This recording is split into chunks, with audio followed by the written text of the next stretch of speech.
Para mim é sempre uma satisfação muito grande estar nessa posição, né? Eu fico muito feliz em ter essa oportunidade de compartilhar com os irmãos a palavra de Deus. Esse é o meu ministério, o Ministério da Palavra, um ministério de responsabilidade, mas ao mesmo tempo de muita alegria, porque de onde Deus me tirou, né, o que Deus fez na minha vida, com a velocidade que Ele fez, tanta transformação de vida, Deus me tirou de um caminho que eu pensava que era um caminho legal, que estava tudo certo, né? Mas, na verdade, eu caminhava num caminho em direção à morte, sem saber, né? Porque o inimigo, ele tem dessas coisas, né? A gente pensa que está fazendo as coisas certas, porque a gente pensa por nós mesmos. O nosso grande erro, eu acho que o grande desafio, é nós pararmos de pensarmos por nós mesmos e começarmos a pensar com a mente de Deus. Para nós aprendermos a pensar com a mente de Deus, nós precisamos devorar esse livro, no bom sentido da palavra. Nós precisamos entender que aqui está o manual da nossa vida.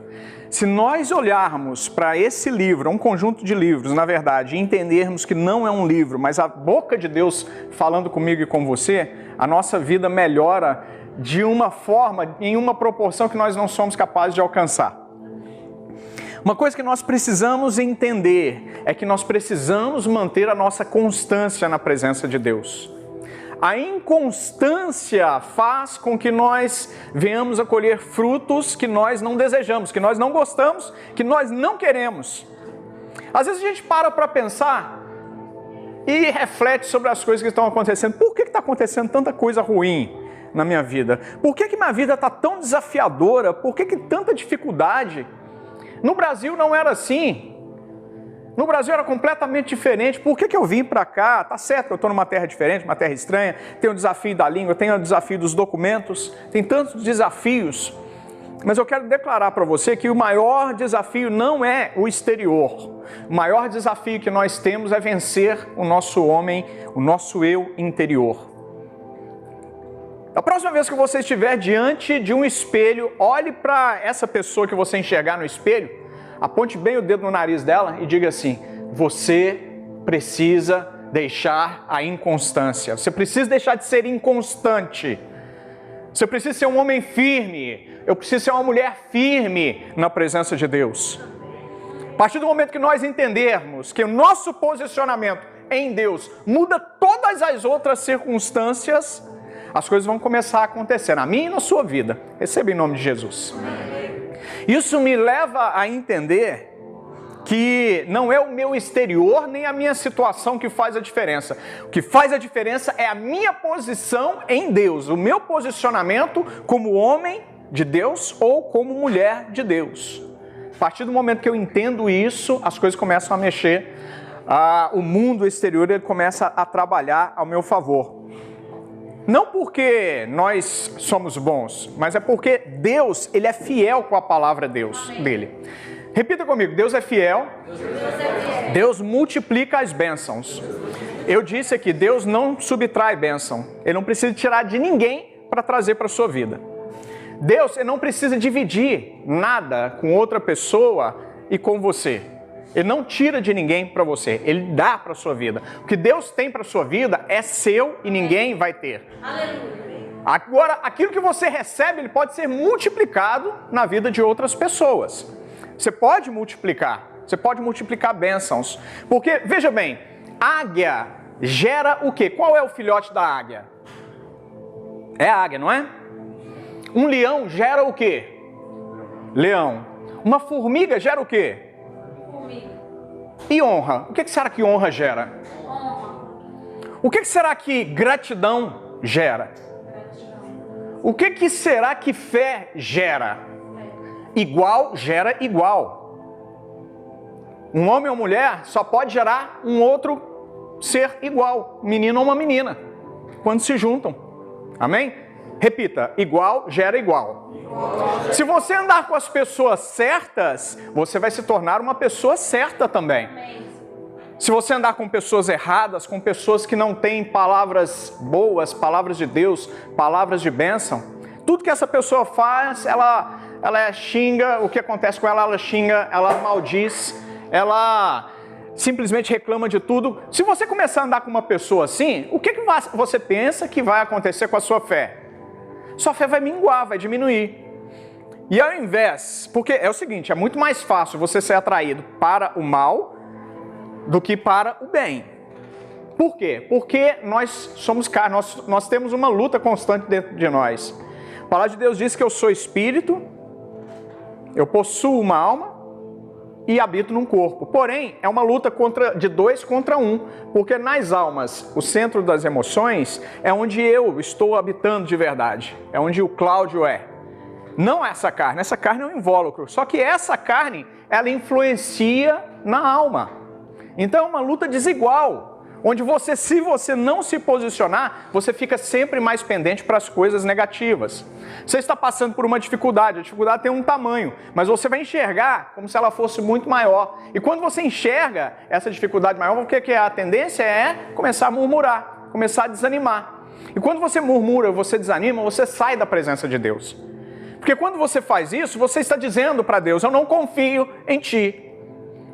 É a mesma coisa de eu dizer para o Rafael, Rafael, você precisa fazer determinada coisa, você precisa seguir por um determinado caminho. E o Rafael, na idade dele, ele diz para mim, você não sabe o que você está dizendo, eu vou seguir por outro caminho. Agora, olha para a minha idade, eu sou um sujeito de quase 50 anos de idade. Olha para o Rafael acabou de fazer 8 anos, fez em maio agora, recentemente, 8 anos de idade. O Rafael tem condição de argumentar comigo alguma questão relacionada às exposições da vida? Não tem condição. Nessa situação, eu sou muito mais experiente que o Rafael, eu tenho muito mais conhecimento, eu tenho muito mais vivência do que o Rafael. Quando nós começamos a questionar a Deus o que está acontecendo, nós estamos dizendo que Ele não tem competência para direcionar a nossa vida. Nós estamos colocando em xeque a sabedoria de Deus. Nós estamos colocando em xeque as determinações de Deus. Foi o mesmo que Eva fez, quando em determinado momento a serpente disse para ela assim, o que foi que Deus disse mesmo? Aí a Eva se confundiu. Aí ela falou que não podia tocar em nenhuma árvore do jardim. Mas será? O que a serpente fez? A serpente não falou sobre o poder de Deus, não falou da capacidade de Deus, do poder, daquilo que Deus é capaz de fazer, mas a serpente ela colocou uma raiz de dúvida. E essa dúvida era com relação à palavra de Deus. Uma coisa que você precisa aprender. A palavra de Deus ela é inquestionável. Se eu começo a questionar a Deus, eu começo a dizer que eu não creio mais nisso aqui. E se eu não creio, não acontece na minha vida. Veja bem, o milagre ele não é subjetivo, não depende da sua crença, mas a realização do milagre sim. A partir do momento que você crê que vai acontecer, Deus vai fazer. Porque Deus ele não se agrada da falta de fé das pessoas. E a partir do momento que nós começamos a estudar a vida do povo de Israel, nós observamos algo gravíssimo que nós precisamos eliminar do nosso meio. E esse algo gravíssimo se chama inconstância.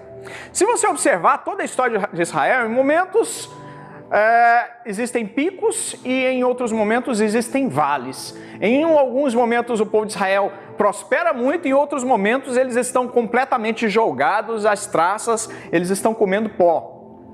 Por quê? Por que será que isso acontecia? Será que Deus era um Deus mau? Será que Deus é que proporcionava esse tipo de situação para eles?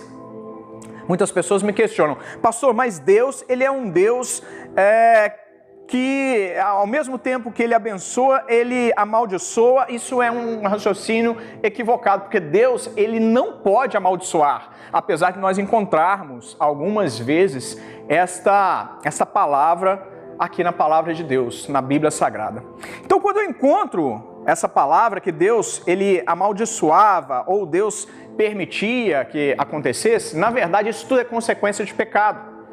Porque, como eu já preguei algumas vezes, Deus não relaciona com o pecado, Ele não pode se relacionar com o pecado. Uma vez que a pessoa está em pecado, ela está por si só. E a partir do momento que ela está em pecado, ela está por si só, Deus deixa ela fazer do jeito que ela quiser, dando a ela a oportunidade sempre de fazer o caminho de volta. Amém?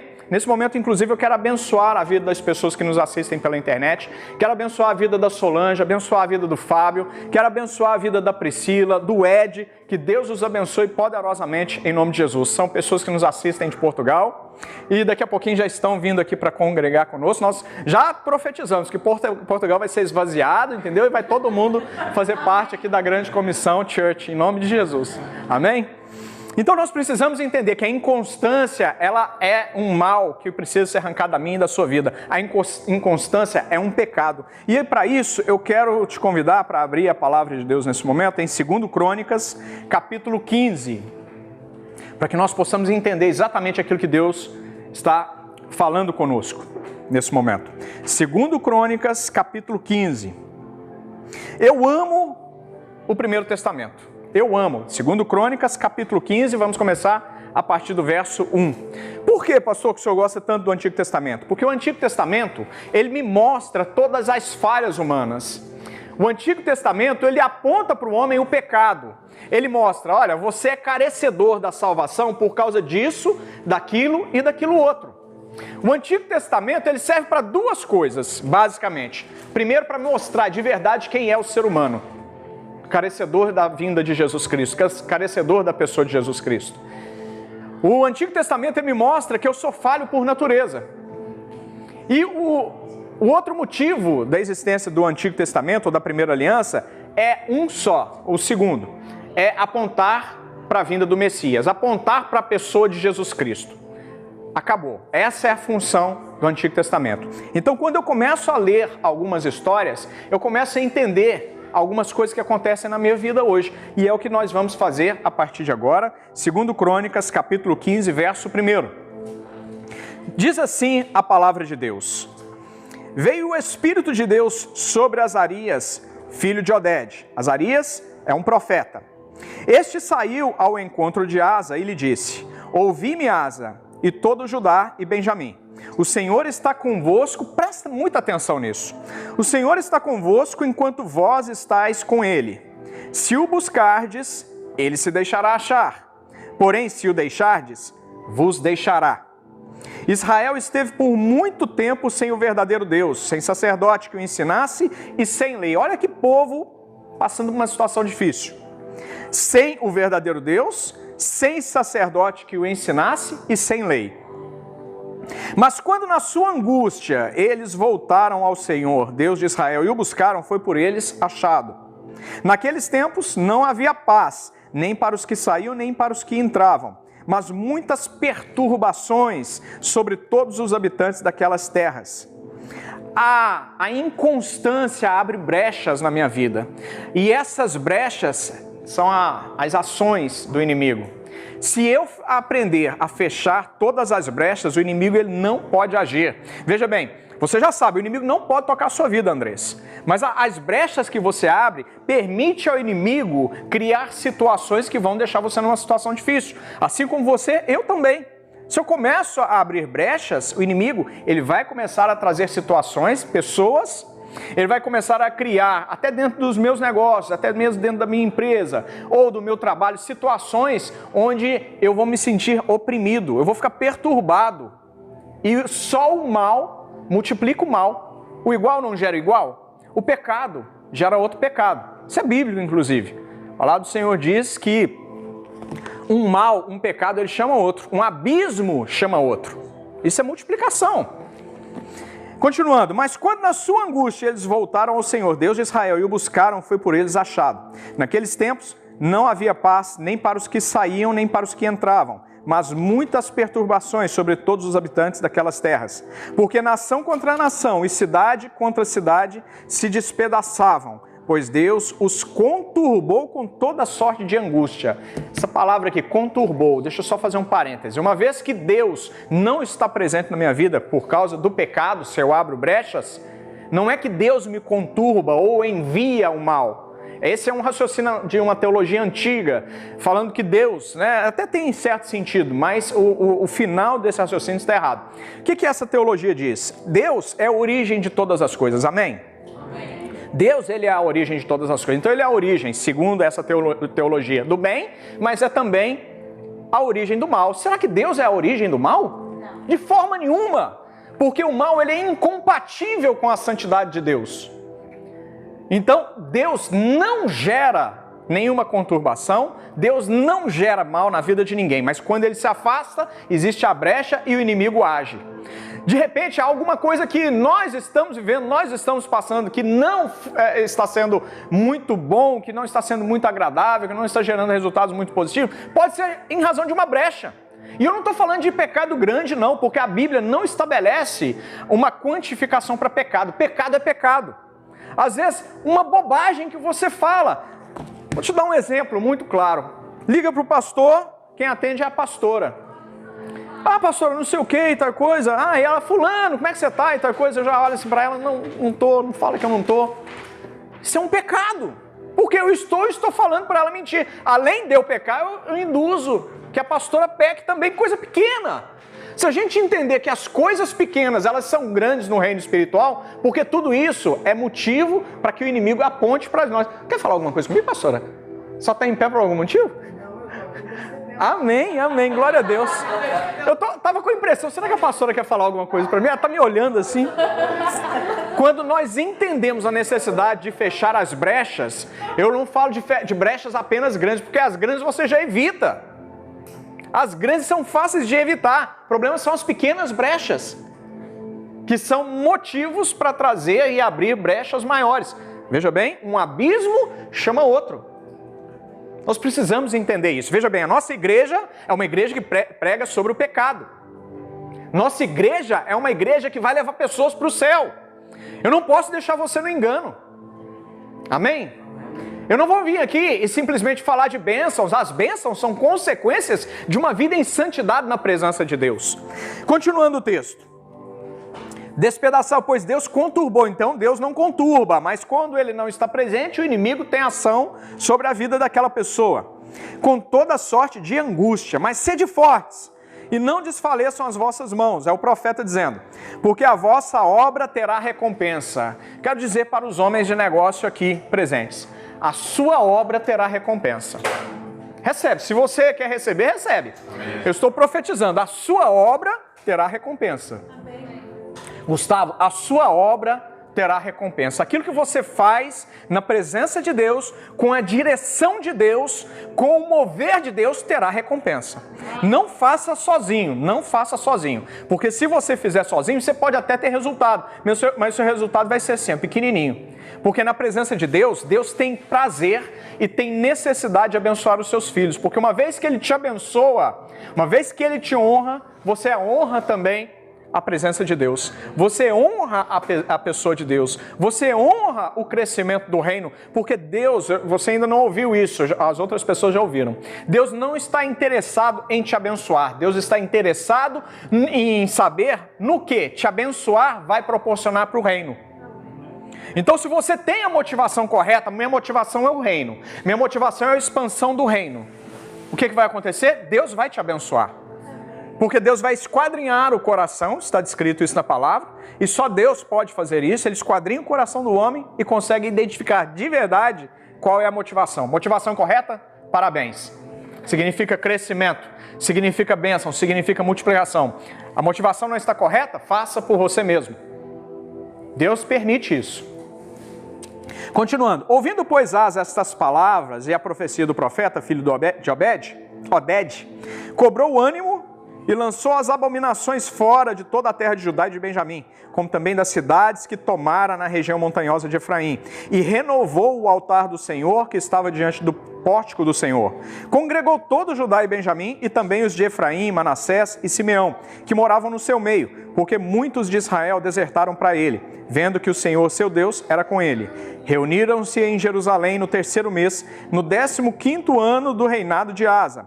Naquele dia ofereceram em sacrifício ao Senhor, do despojo que trouxeram, 700 bois e 7.000 ovelhas. Entraram em aliança de buscarem ao Senhor, Deus dos seus pais, de todo o coração e de toda a tua alma. Olha só, você anda em aliança na sua casa com a sua esposa? Uma revelação que Deus nos deu nesse ano, sobre a palavra que diz assim, casa dividida não prospera. Repita, casa dividida não prospera. Você, quantos minutos está aí? 10 minutos? Sério? Quantos minutos você me deu? 40 minutos? 45? Jesus amado. Casa dividida não prospera. O que significa isso? Tudo que você que é casado for fazer, tem que ter concordância da sua esposa. Não por livre e espontânea pressão.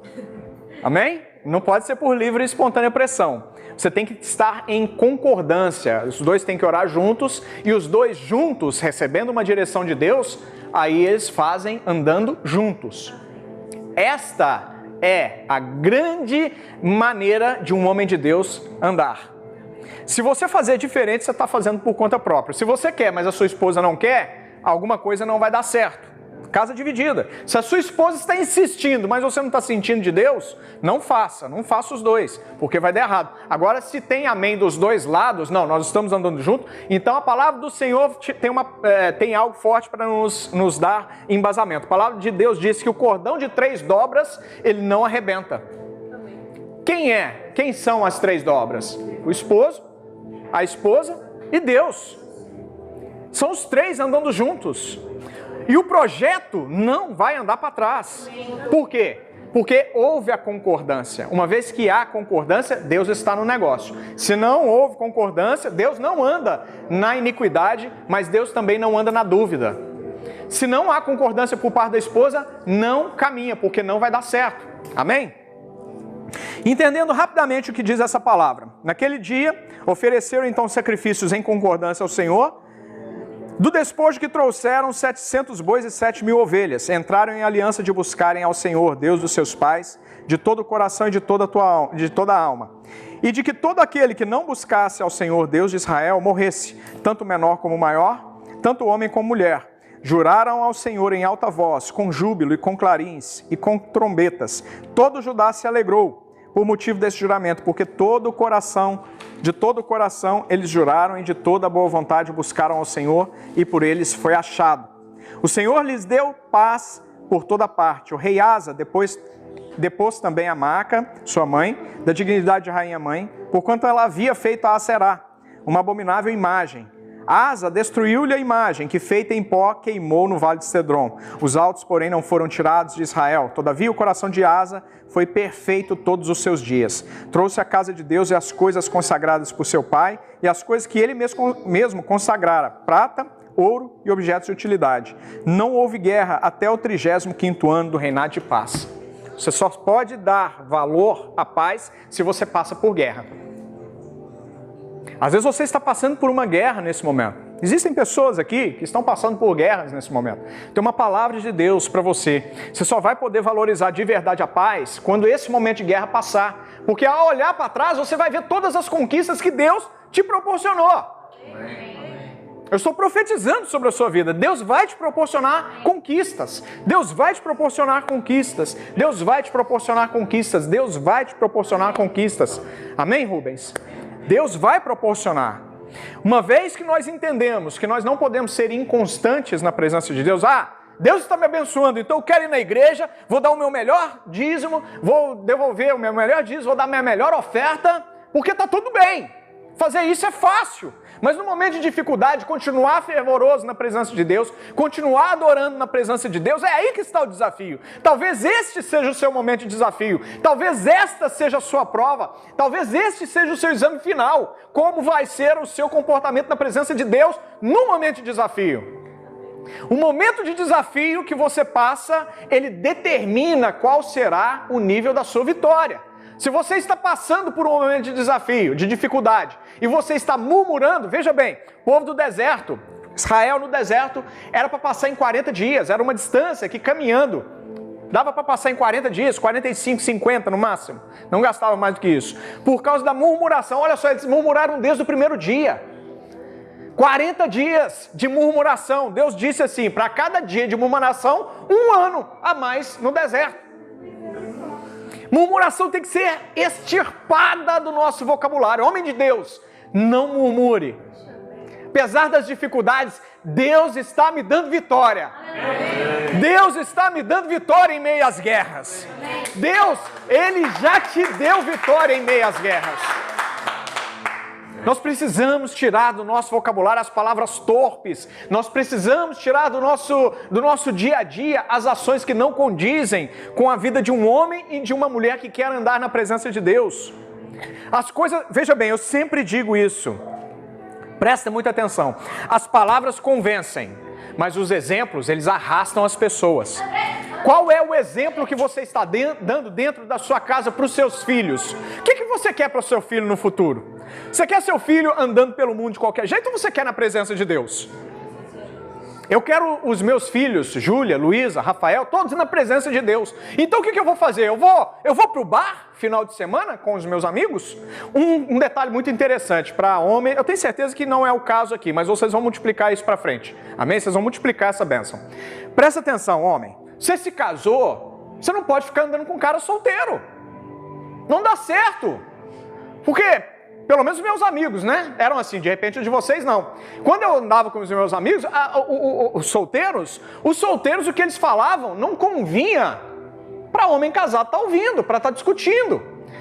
Aí o solteiro mostra uma coisa lá, não sei o quê. Aí o casado que está lá no meio, o bobão, como é que é? E está abrindo brecha. Está abrindo brecha. Casou, você só vai andar com pessoas casadas. E outra coisa, não é com qualquer casado não, porque tem casado também que não dá testemunho. Veja bem, presta atenção nisso. Numa roda de amigos, você tem que ser o pior ali presente. Todas as pessoas têm que estar num nível a mais que você, num nível superior que você. Se você for a pessoa que está sempre ensinando, você está na roda de amigos errados. Você tem que estar na roda de pessoas melhores que você, mais fiéis que você, mais constantes na presença de Deus que você, mais conhecedores da palavra de Deus que você. Porque se você está numa roda e você é o top daquela roda, você está sempre passando aquilo que você já tem. Mas você não está retendo nada, você não está aprendendo nada de novo. Você vai permanecer num platô e a gente só cresce quando a gente anda com pessoas melhores que nós. Pessoas que são mais fervorosas, que têm mais fé. Então, se nós entendemos esses pequenos segredos e tiramos da nossa vida essa inconstância, eu ia fazer um breve histórico aqui, por que esse momento chegou.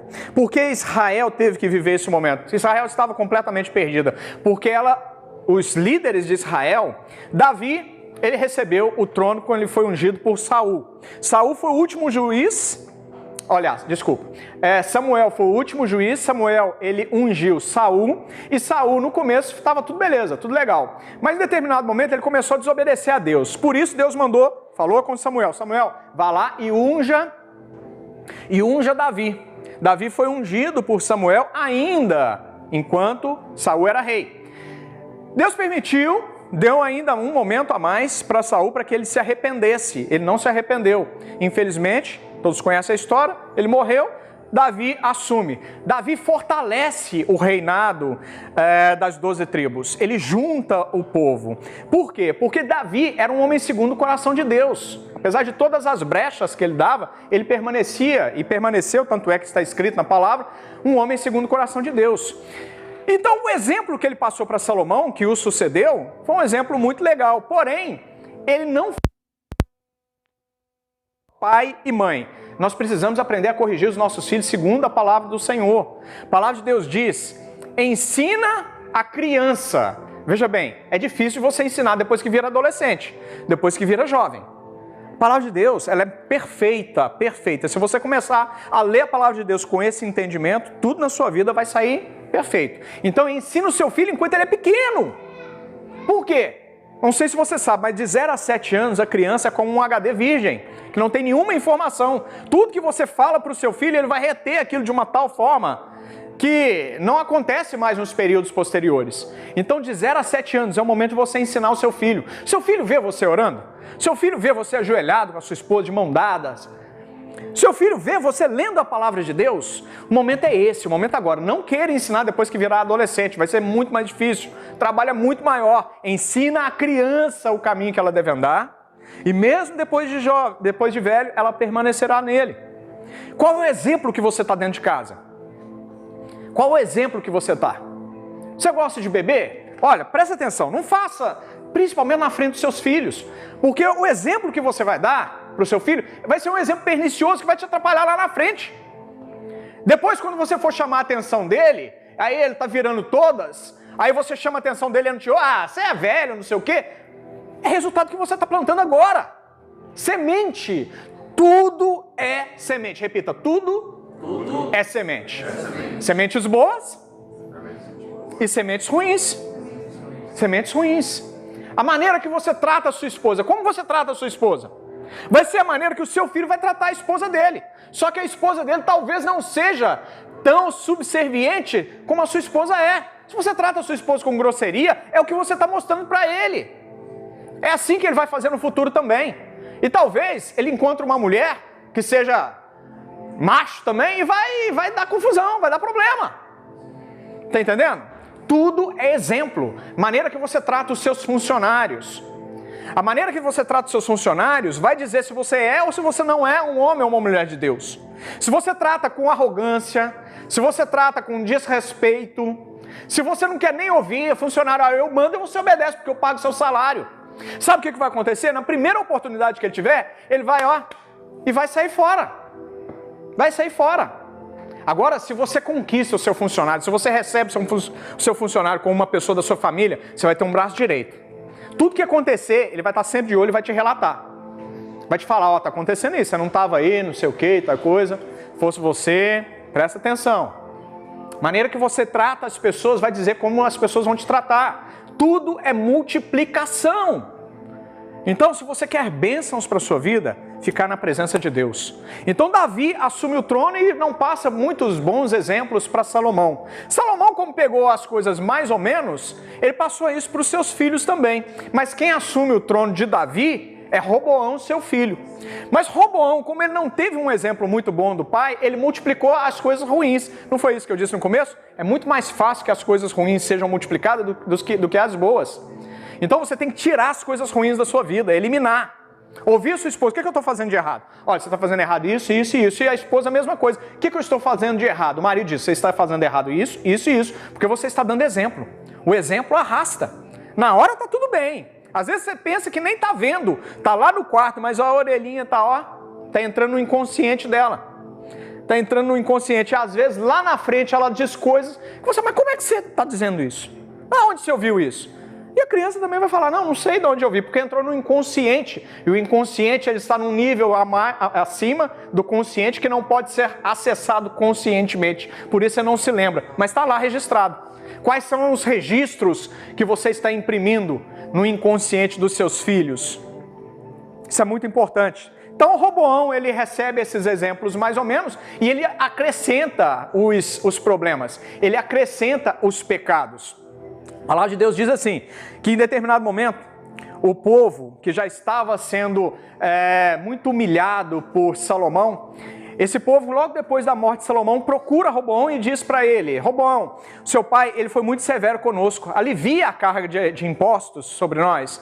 Aí Roboão ele disse assim, ele até começou bem, olha, você volta em 3 dias que eu vou ver o que eu posso fazer por você. Passou 3 dias e nesse tempo ele foi consultar 2 tipos de sábios. Primeiro ele consultou os sábios que eram os sábios do pai, os sábios de Salomão, homens velhos, experientes. Esses homens disseram o seguinte, alivia para o povo, faz o que eles estão te pedindo, porque eles vão te servir para o resto da vida. Então beleza, vou pensar nisso. Aí ele procurou os amigos, os jovens dele. Veja bem o que eu disse, se você está no mesmo nível ou se você é superior, você não aprende nada de novo. Ele procurou os amigos que estavam no mesmo nível dele e os amigos disseram o seguinte, esse povo está pedindo para aliviar, alivia nada, aperta ainda mais porque você vai ganhar muito mais dinheiro e você vai colocar medo sobre o povo. Aí essas pessoas, depois de 3 dias, voltaram e perguntaram para Roboão, e aí Roboão, como é a sua decisão? Qual é a sua decisão? Aí Roboão disse o seguinte, olha, se meu pai castigou vocês com açoites, eu vou castigar com escorpiões. O que a palavra de Deus está dizendo? Escorpião, bicho? Não.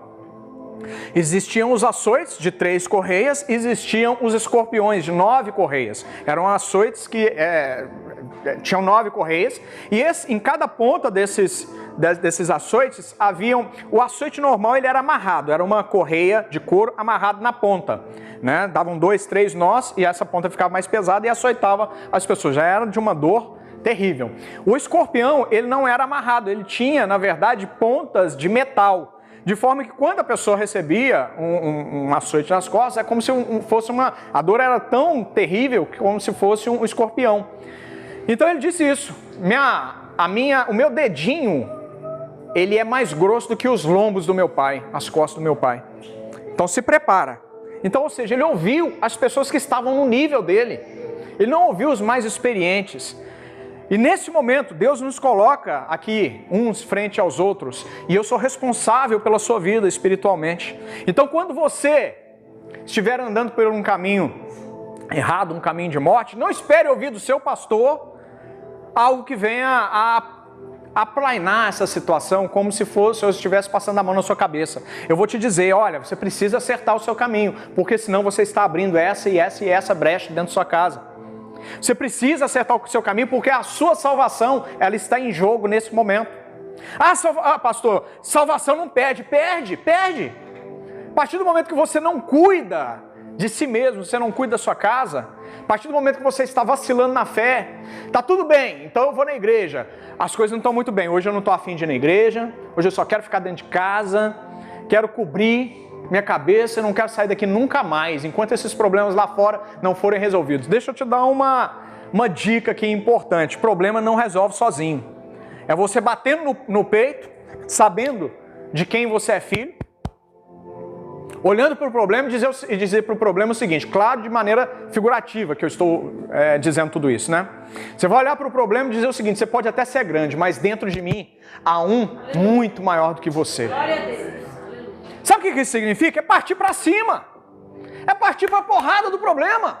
É encarar, não pela força do seu braço, mas porque você sabe a quem você serve. Você sabe o tamanho do Deus de Abraão, de Isaac e Jacó. É você colocar Deus na frente. Como é que o povo de Israel ia para a briga? Como é que eles faziam? Primeiro iam quem? Os chofaristas. Os chofaristas, ele atraía a presença de Deus. Depois vinham os profetas. Depois vinham os sacerdotes. Aleluia. Isso é muito forte, isso não te diz nada. É Deus na frente da sua causa. Deus na frente. Só depois vinham os guerreiros. Só depois vinham os guerreiros. Só depois que você colocar Deus na sua causa, na sua casa, na sua vida em primeiro lugar. Vamos começar pelo lugar, certo? Na sua vida em primeiro lugar. Depois, no seu casamento. Depois, na sua casa, entre os seus filhos. Você reúne os seus filhos para ler a palavra de Deus? Juntos. Culto no lar? Muito importante. Então você já está cheio de Deus. Quais são as músicas que você ouve dentro do seu carro? Um hip hop, não sei o que e tal. E depois você quer que a presença de Deus esteja na sua casa? Se a presença de Deus nem anda no seu carro? Você quer colocar Deus no vento, resolver o problema, mas ele só vem na hora da dificuldade? Você não honra Ele quando as coisas estão boas? Não existe uma constância? Então é impossível você buscar a fidelidade de Deus no momento do problema. Deus a gente busca antes. Deus a gente tem conosco antes, é uma constância na presença de Deus. Então Roboão, ele já começa a fazer muita coisa errada, começa a colocar os altos, adoração a imagens, idolatria, coisa que Deus detesta. E o filho dele, que vem logo depois, é Abias. O que Abias assistiu do pai Roboão? Só assistiu bobagem. Só assistiu coisa que nem convém dizer. Fazendo bobagem atrás de bobagem. Abias coloca o povo de Israel numa situação muito mais complicada. Roboão, seu pai, para ter ideia, dividiu as tribos. Tribo do norte e tribo do sul. 2 tribos com Roboão e 10 tribos com Jeroboão. Porque lá atrás, pelos pecados que Salomão havia cometido de idolatria, Salomão era casado com 700 mulheres. Como se não bastasse, ele ainda tinha 300 concubinas. Imagina a quantidade de sogra que esse homem tinha. Se uma só já dá trabalho, esse cara foi um herói.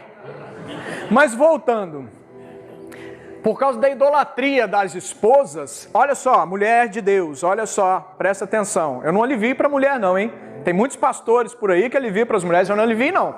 Por quê? Porque a responsabilidade da casa é sua. Obrigado, meu amor. Patrícia, Priscila que me lembrou. Da água pro pastor. Obrigado, Pri. Pri é uma adoradora, em logo estará aqui conosco também. Deus te abençoe em nome de Jesus. Ela e Fábio. Então, nós precisamos entender isso, esses pequenos detalhes, né? Então, Roboão, ele vendo o que o pai fez, ele só multiplicou isso. O que o pai fez? Salomão, em determinado momento, ele começou a adorar todas as imagens dos deuses das suas esposas. Ao invés de ele multiplicar as coisas boas, as coisas ruins é que foram multiplicadas na vida dele. Ele chegou ao cúmulo de criar um altar para Moloque. Quem era Moloque? Moloque era um deus do povo babilônio, do povo antigo. E esse deus ele tinha na região do estômago, era aberto. E crianças eram sacrificadas ali dentro. Né? Eram queimadas, na verdade, ali dentro. Isso era terrível diante dos olhos de Deus. Então, o pecado de Salomão começou a comprometer tudo. E Deus disse para ele, por causa do seu pecado, da sua idolatria, eu vou separar o reino. Eu vou tirar uma parte do reino das suas mãos. Que foi o que aconteceu com Roboão. E depois, então, Roboão multiplica isso para Abias. E Abias, então, ele gera a Asa. E aí as coisas começam a se acertar. Quando ele arranca todos os